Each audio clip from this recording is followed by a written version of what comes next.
একটা তথ্য দিলেন, ওয়াইলুল লিকুল্লি হুমাযাতিল লুমাযা। তো গীবতকারীর কথা এখানে বলা হয়েছে, আল্লাযী জামআ মালাও ওয়া আদ্দাদা।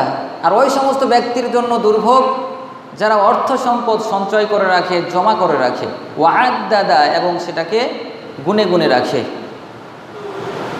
বিভিন্ন ব্যাংক, ইসলামী ব্যাংক, আরাফা ব্যাংক, অমুক তুমুক অনেক কিছু বিষয়, সেখানে হয়তো অনেক বড় ব্যাংক ব্যালেন্স, আজকে এত টাকা হলো, কালকে অত টাকা হলো, জমা করে রাখলাম, আর প্রতিদিন খালি হিসাব চালিয়ে যায়। এই সমস্ত ব্যক্তিদের জন্য ওয়াইল নামক শাস্তি, ওয়াইল নামক জাহান্নাম।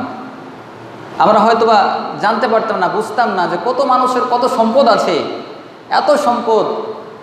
15 লক্ষ টাকা দিয়ে যখন অনলাইনে ফেসবুকের মাধ্যমে বিভিন্ন জায়গায় দেখা যাচ্ছে যে একটা ছাগল কেনা হলো, তারপরে তদন্ত শুরু করা হলো, এত সম্পদ, কোটি কোটি টাকার সম্পদ তারা নিয়ে আছে।